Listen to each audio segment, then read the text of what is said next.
Hey guys, Jerry here, otherwise known as RPG Tweaker from rpgtweaker.tumblr.com, coming at you with a very long overdue update on the Emerald Spire. My group is cleared level 6 and has achieved character level 6.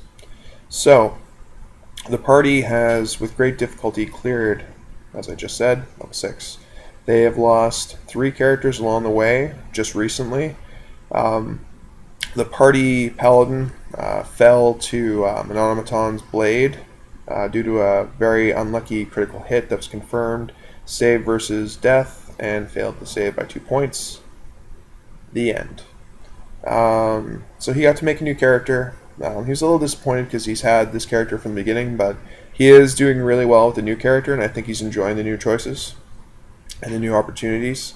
So, like, character fatigue is something that, I've never really experienced. I can play characters, till the cows come home, but everyone's not the same. So, as long as you're not just frivolously letting your character die or just, making character after character, it's kind of a thing. I have given a little bit of a penalty for those, so to help not try to, ruin the character level of wealth and such, by having someone who dies and oh look, you get all their gear, and then go in, because we've lost 3 characters in dealing between this few sessions. So Zebulon, who was the party inquisitor, was blinded. He was kind of well, I'm tired of this character, it's not really working out how I liked, I'm going to make a new character. And I'm well, I can't really force someone to play a character they don't really want, doesn't really lead well for the game. He makes a new character. So I'm okay, well, you get this much gold, 8,000 gold for gear. He's well, a character normally gets this much. And I'm that's great, but you're starting from scratch. I'm letting you keep at the same level as the rest of the party, and the rest of your stuff, if something happens or doing whatever, your gear is gonna kind of ruin the balance of the wealth and such. Because really, it's the Emerald Spire doles out only so much. And since my group's a little bit bigger, it's spread a little bit thinner, but that also makes them work a little bit harder for the treasure that they actually get and be smart about how they spend it. So, the party loses the party paladin. They lose the inquisitor, but then gain the shape-shifting druid. But the player made him venerable. So, for those who don't know, being venerable means you get all these awesome bonuses to your intellectual stats, or your charisma, your wisdom, all that stuff. It's great, but you take a huge hit on your strength, dexterity, and constitution. So he's literally just a little glass cannon. They were fighting a bronze plated minotaur, kind of almost construct and he went down in a few hits. And he's oh, I'm at -7. I'm okay, well, roll to stabilize. He failed the roll to stabilize. And he took a bleed damage, just the -1, not really bleed, but anyway. And I'm well, what are you at now? He's well, I'm at -8. I'm okay, well, what's your con? He's 8. I'm well, then you're dead. Just perma-dead. And he's well, I just made this character. I'm you knew that when you made your character venerable, that you took all the benefits, and then there was those very hefty negatives, and when you fought this big minotaur thing, it was hitting people like a Mack truck. You saw them, your teammates, getting battered around a bit.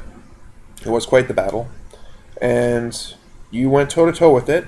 You did damage, good job, but that wasn't really your role.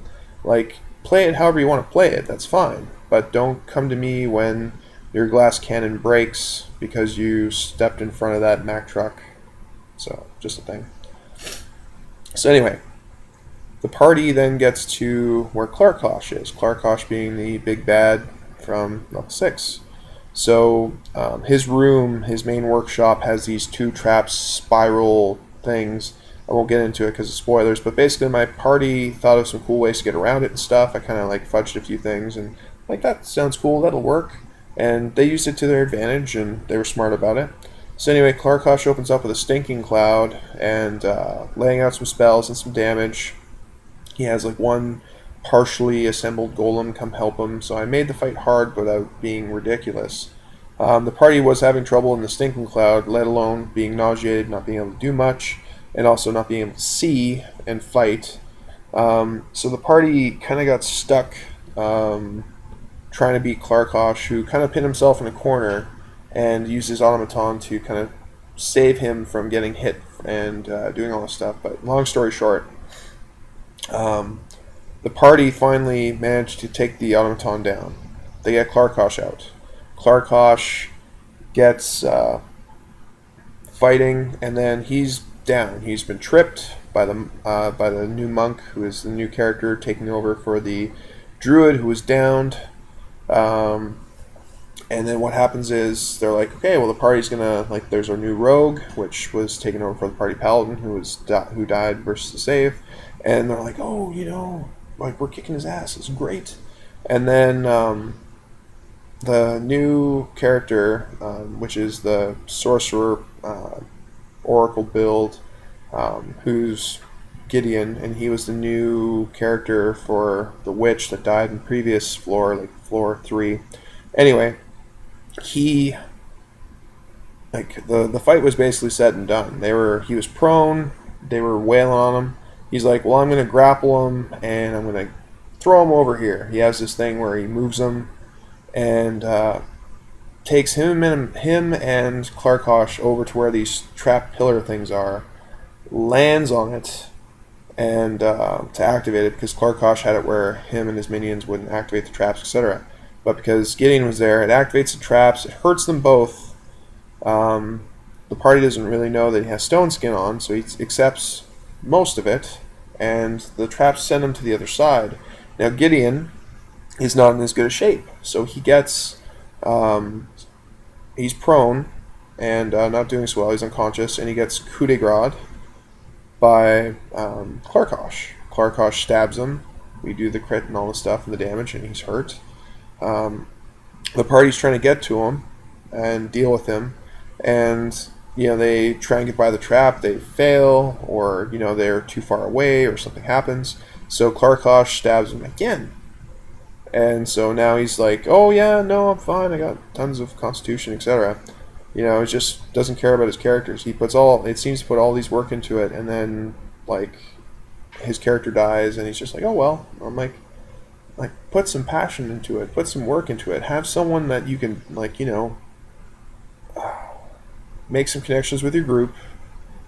No one really wants to connect with your character because you basically just throw them away, and it's not really fair for everyone else who puts all the work in and makes characters they care about. So anyway, the party wasn't happy with him anyway, because he basically ruined the boss killing part, where they were the rest of the team was like, yeah, we're doing it. We fought real hard, we're kicking his ass, and then you just went and complicated everything. So the party didn't really work too hard into trying to save him. The monk tried to do some stuff, and it was some minor damage, nothing really that major, and then Klarkosh finally just stabs Gideon, killing him dead, and then that's all she wrote. The party then manages to swarm in, kill Klarkosh, take him back, his head anyway, to this menacing red-robed figure that is holding my character Magda hostage. This isn't from the Emerald Spire, it's my own thing, and the reason I did it is because I want the party to kind of go on their own 2 feet, take off the training wheels, because I end up usually kind of being a little bit of a leader when I'm in a group, or at least trying to get people to make a decision. They don't even have to do my decision, just something. Be motivated, be alert, know what's happening. When people are on their phones or anything along that line, it drives me insane. And if I have to explain more than once what's happening, it's okay, something is going to happen. And it's not going to be favorable, but show some respect to the people who take the time out of their busy lives, and not just me, but the rest of my group as well, for those who are doing that. So it's just an FYI to you guys out there. So I'm almost out of time for this video. I'm going to create a second one, kind of describing what's kind of happened here, because my party has made good headway into level 7. So I will talk to you guys very soon.